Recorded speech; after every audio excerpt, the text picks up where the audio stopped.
Everybody doing okay? Hanging in there? Okay, you got a minute for a personal story. Can I share a personal story with you? Is that okay? Take a little divergence off the path for just a second. Early on in my career, I was hired by an organization called Ralston Purina. Has everybody ever heard of Ralston Purina before? I was hired to introduce a new dog food, a pet food called ProPlan. And it was a premium pet food back in the day. It was being launched. They had competitors out there like Science Diet and Iams. You might have heard the brand names. And I was referred to my hiring manager named Ron Peerley. And I had some friends refer me. And Ron went through the interview process with me, and he was looking for somebody to fill the Alabama and Mississippi marketplace. There weren't many candidates for that, actually, at the time. And he looked at me. He called me up and offered me the job. He said, "But Preston, I'm only going to hire you on potential. I know you've been in banking. You've never sold before. But I feel like maybe you've got what it takes, and we're just going to see how this goes, okay?" And that's not really a resounding vote of confidence when they hire you, right? It wasn't at all.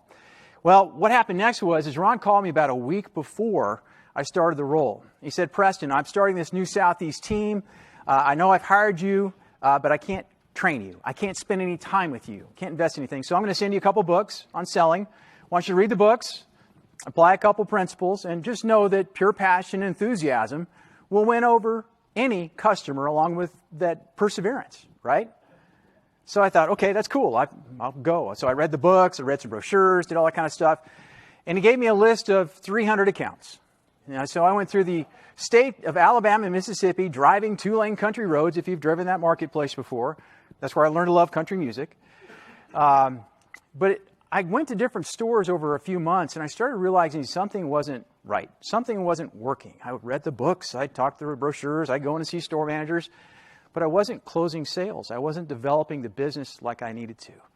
As a matter of fact, a tipping point for me is when I went into a store called the Pet Stop in Vestavia, Alabama. Anybody know where Vestavia is?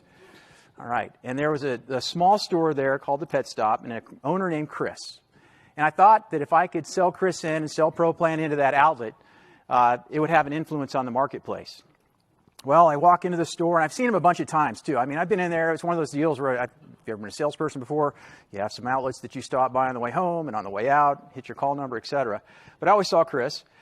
And the last time I saw Chris, I went through the presentation on ProPlan. He looked at me and said, "Preston, you're wasting your time, and you're wasting my time. I don't want you to ever come back." Never come back. I got kicked out of the store.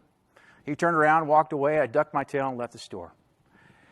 It was a pretty down moment for me, personally. It was hard. I had friends that recommended me for the role.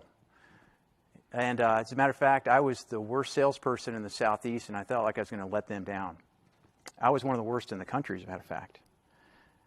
I knew that if I didn't change, I would be changed. They would put me out of the role. So a tough moment. I had a young family. I knew something had to happen.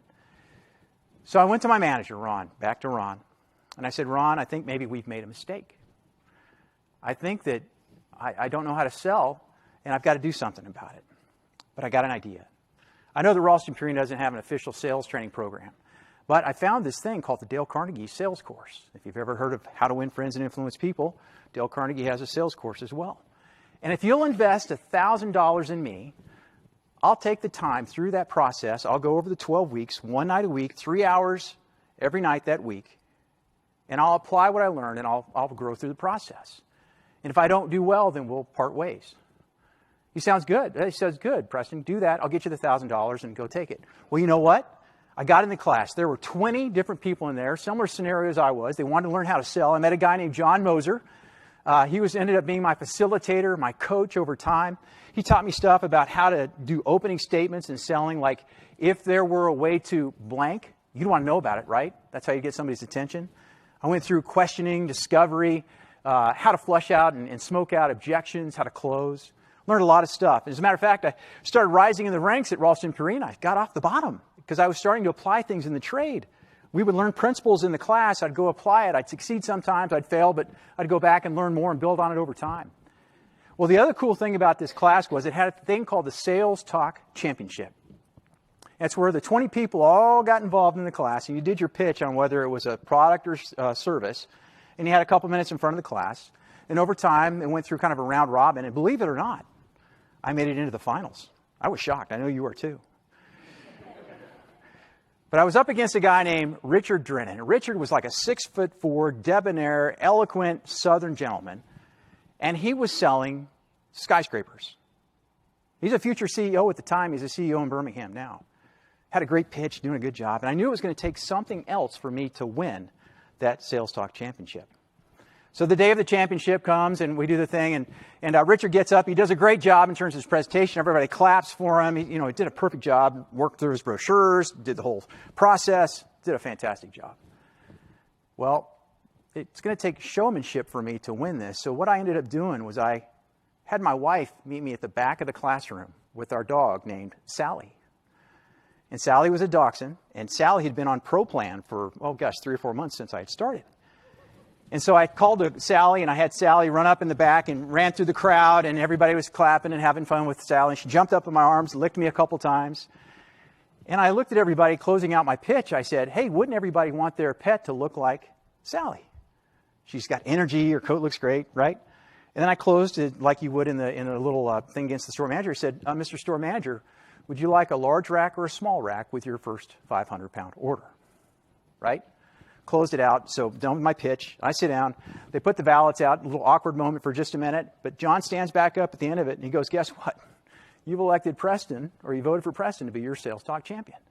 And that was a big deal for me. I still have this plaque at home, and I won that. But you know what? It was because I went through the development process. But that's not the coolest part of the story. And I did rise in the ranks at Ralston Purine. I got off the bottom, which was great. But the coolest part is, you remember Chris? Do you remember Chris? I went, and Michael asked the first time he saw it if that was actually Chris on the slide. It's not. But if you remember Chris, he kicked me out, right? And so I mustered up the courage to go back and see him one day. And I went in to see Chris, and I walked in the door, and I'll never forget this look on his face. It was like, why are you here? I kicked you out, right? And he got this smile on his face, a smirk, and he looked over at the Science Diet display, and he said, you want to buy some Science Diet? And I said, no. But I said, if there were a way to increase your profits by $500 a month, you'd want to know about it, wouldn't you? He went, yeah, traffic's been down. It's been slow. What you got?